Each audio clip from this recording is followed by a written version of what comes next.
Hey, Section 4, what's going on? I hope this weekend wrap up for week 6 finds you all doing well.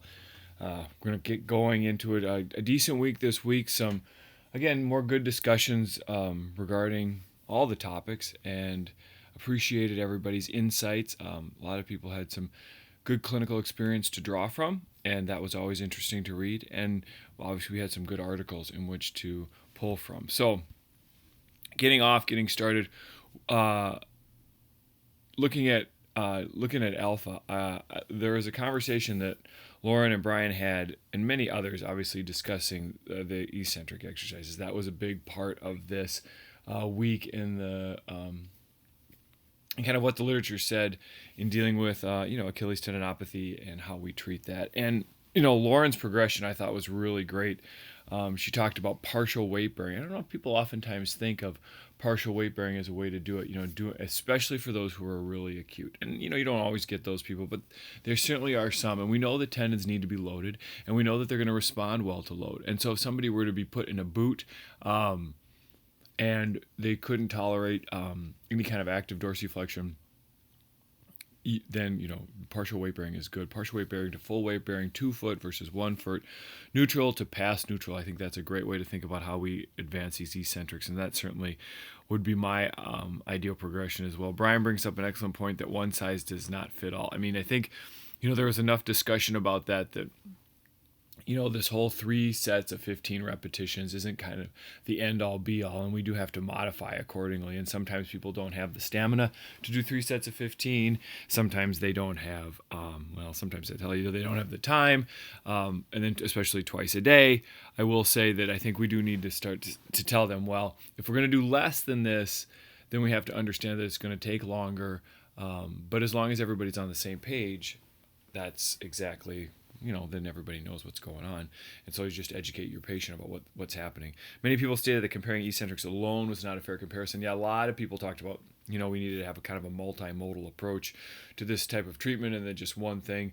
And, I get that, and because all too often we never just do one thing, right? And so I think that's a fair complaint. Like the Ruse article, we do a multitude of things, and that's probably more of a pre. And the classic example of that would be Cleland's article. The problem is then you're never quite sure what exactly has the biggest impact, right? So is it the therapeutic exercise? Is it the manual therapy? Is it the education? Is it who knows?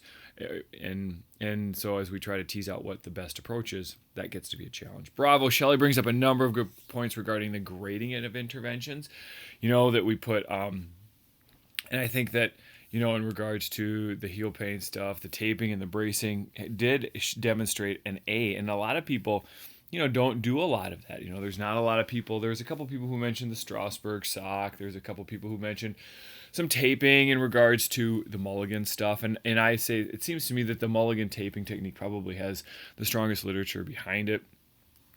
Modalities, obviously those get a fairly low rating, and we've all done them, right? We've all done those modalities, and yet they're rated fairly low. And then needling, and as a person who needles and have seen some really good results with needling, it gets an F. And I would argue that the next time they redo these, that will go away, because I think you're going to, again, I've said this already, there's going to be a growing body of research of needling, much like what happened with manipulation.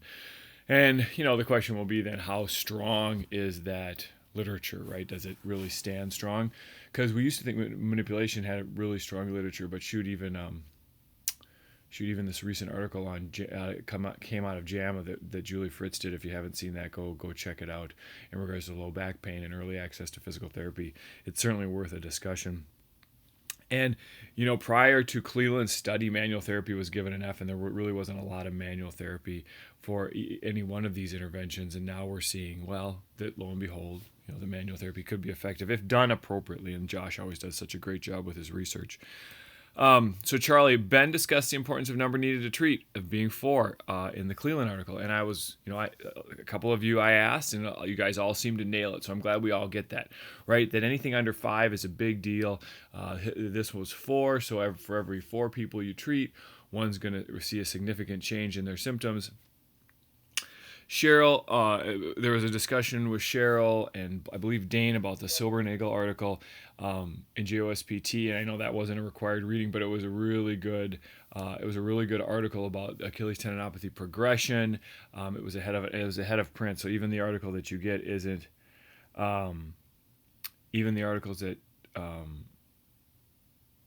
it was ahead of print, so it has that whole kind of crazy formatting thing that's going on, but it was really good, and it talks about kind of a 3-month overall progression and then this 3-week progression of exercise. So check it out because it is worth it if you haven't had an opportunity. It's something good to have.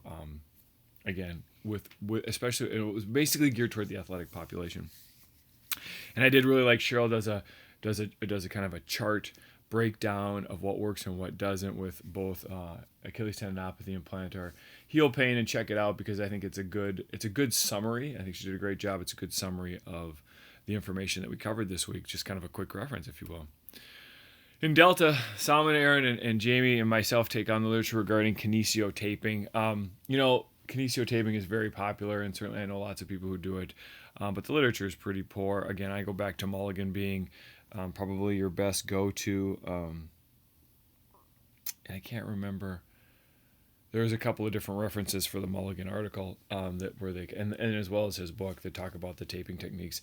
And then we talked a little bit about PRP, and yeah, I think I've said this before. PRP literature is just terrible. I think they compared PRP in one of the articles to 5 minutes of ultrasound and 15 minutes of TENS for heel pain or for Achilles tendinopathy, I believe. And I was just like, you got to be kidding me. I mean, why just not do nothing? It would just save everybody a lot of time. So that was good. I liked the discussion about the PRP. I liked the discussion about kinesio taping because it's certainly out there. I don't do a ton of taping. Typically, I would recommend people get into a Superfeet. I don't do a lot of custom orthotics. However, those people who do come in demanding orthotics, or not demanding, but saying that those really help them. My saying is always perception equals reality. And if you perceive these to be helpful, I'm not going to change your opinion. But I certainly, if people are questioning me, I say, well, we're just going with the Superfeet. There's really no need to go to a custom orthotic because the literature doesn't support that. But if you've had custom orthotics and have encountered somebody who has convinced you of that, well, then that's where you're probably going to go. Taping, all of this stuff is all about temporary. A lot of the things we do is about temporary. It's about getting us through this period of painful time so that our nervous system can calm down, so that we can engage our musculoskeletal system and kind of move forward. Lots of research shows that orthotics just end up in the back of the closet after about 3 to 6 months because we're through that quote-unquote acute phase and we're moving forward. So something to think about too when you're prescribing. But I didn't get the sense that, a couple people mentioned custom orthotics, but nobody really was like a diehard. And again, I do them. I do them probably 2 or 3 times a year when people come in asking for them or they've had them. Maybe back, I've been doing this a while now. Maybe back when I was 2 or 3 years out, I might have recommended it, and that was back when they were like $200, and now they're $500, and I'm just like, oh, you got to be kidding me! You just can't justify it. So my 2 cents. So week 7, moving on to ankle sprains, stress fractures. Fellas have posted some interesting case studies. Check those out. I'll be digging into those today and Monday and Tuesday. Continue to work on your group projects. They're due on Monday of week 8. Get your objective data from me. Let me know when you're done. I've gotten 2 groups ready. I'm waiting on 2 others to tell me that they're subjective information. And I don't really need to see your subjective work because you're gonna put it all together and submit it. And then on Monday of week 8, we'll all start to dig into that. Again, don't forget to close out your posts on Saturday. I noticed again some people are waiting kind of last minute, waiting until Friday night at 11 o'clock.